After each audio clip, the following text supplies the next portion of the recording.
Hello everyone, welcome. In the previous video, I talked a little about avocado. In this video, I am going to talk a little about the importance of the air that we breathe during our physical activity. I want to share this information with you. It's from CBS News, which is the news division of the broadcaster of TV and radio from the United States, CBS. And the title here is "Exercising in Bad Air Quality Can Lead to Negative Health Effects." Let's see some parts of this information. So first, is it safe to exercise outdoors when air quality is bad? And they say that a 2021 study published in the European Art Journal found that while physical activity is generally an important part of reducing the risk of cardiovascular diseases, in highly polluted air, it can do the opposite.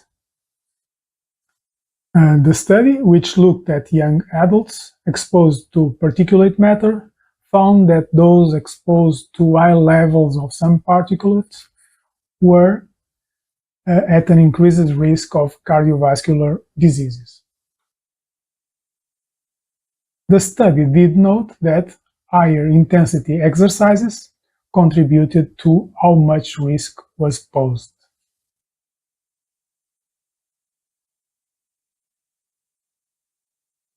Now, another part here.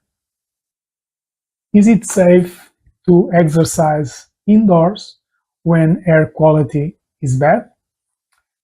And they say that when air quality indexes levels reach unhealthy levels, it's recommended that people exercise indoors.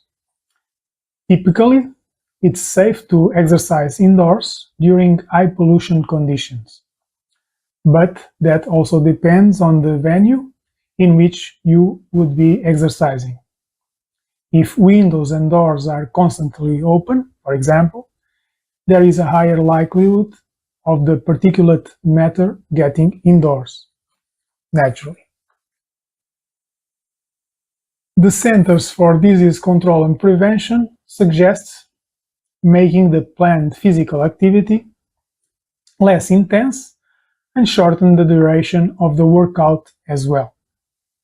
Those who have asthma are urged to keep their inhalers on them at all times during times of poor air quality. Now, how to stay safe when exercising in bad air quality? If you choose to go against warnings and engage in exercise outside, the American Lung Association suggests finding areas that may have lower pollution areas, such as nature trails, and avoid the busiest traffic times of the day, when cars add the most particulate matter to the air. The organization also suggests opting for lower intensity workouts. Higher intensity workouts, such as long runs or sprinting, increase the amount you need to breathe, so keeping that activity to a minimum will decrease the amount of unhealthy air that is inhaled. Deciding to take a long walk instead of a short run is another way that you can still enjoy the outdoors and minimize the possible lung damage.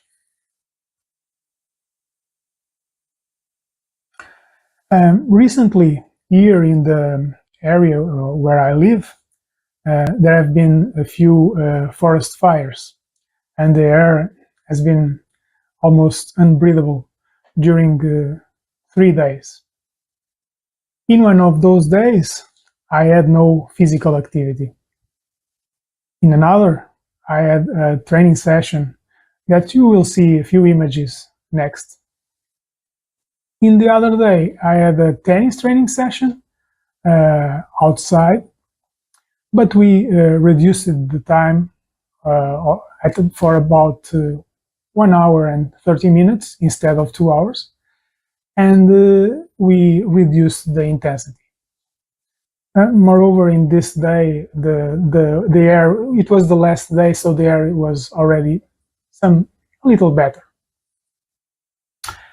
Next, as I said, you will be able to see a few images of my training session with weights. It was focused on chest and triceps. The air outside was bad this day, but inside the gym, it was pleasant.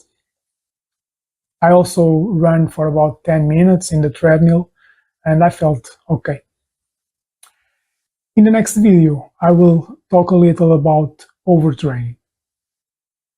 Now, if you liked this video, press the like button, please. Share your comments and share the video. And also, of course, subscribe to the channel. See you soon.